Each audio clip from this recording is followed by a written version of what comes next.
Então, Freud estabeleceu as características daquilo que era chamado, então, psicose maníaco-depressiva, e que mais tarde, em um estudo mais profundo do que era então considerado como neurose, psicose, e os estudiosos constataram que a psique não adoece, como também os nervos não adoecem, são transtornos de conduta neurótica, transtornos de conduta psicótica, abrindo espaço para, na atualidade, uma análise profunda da depressão.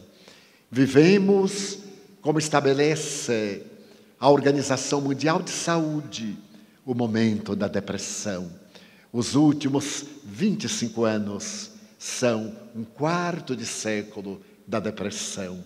Em uma obra publicada nos Estados Unidos, intitulada O Demônio do Meio-Dia, o seu autor, um depressivo crônico, Solomon, que é um grande e notável jornalista do The New York Times, analisa que 50 milhões de norte-americanos, por volta do ano 2000, eram portadores de transtorno neurótico profundo, de depressão.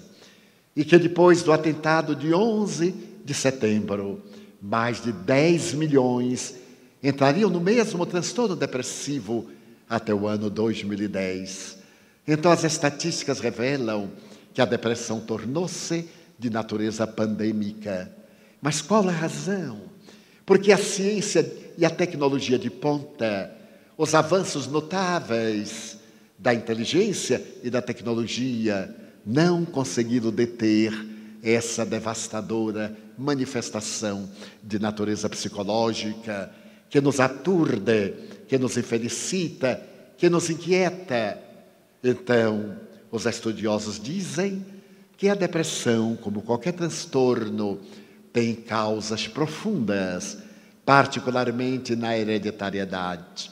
Quando alguém descende do indivíduo que padeceu ou padece do transtorno de natureza depressiva, ele tem 30% de probabilidades de ser depressivo também. Mas se por acaso ambos os cônjuges, os pais, são depressivos, logo sobe a probabilidade para 70% de possibilidades de um indivíduo ser depressivo por sua vez. Então, essa estatística já nos leva à busca de uma psicoterapia preventiva, de procurar libertar-nos quase que dessa marca de natureza genética que nos vai empurrar para o poço da depressão.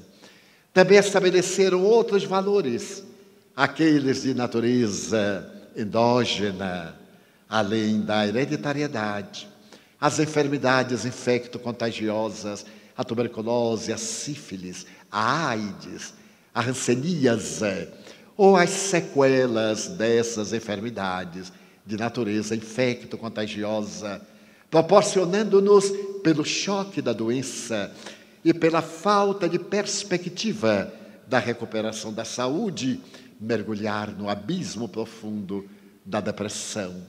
Mas existem outros fatores de natureza exógena, os fatores psicossociais, os fatores socioeconômicos, os fatores da afetividade. Por esta razão, denomina-se hoje este transtorno depressivo como de natureza afetiva, transtorno bipolar da afetividade, em que o indivíduo perde o contato com a realidade. E os estudos profundos da moderna neurociência vai explicar o que ocorre com o nosso organismo, principalmente com os nossos neurônios cerebrais.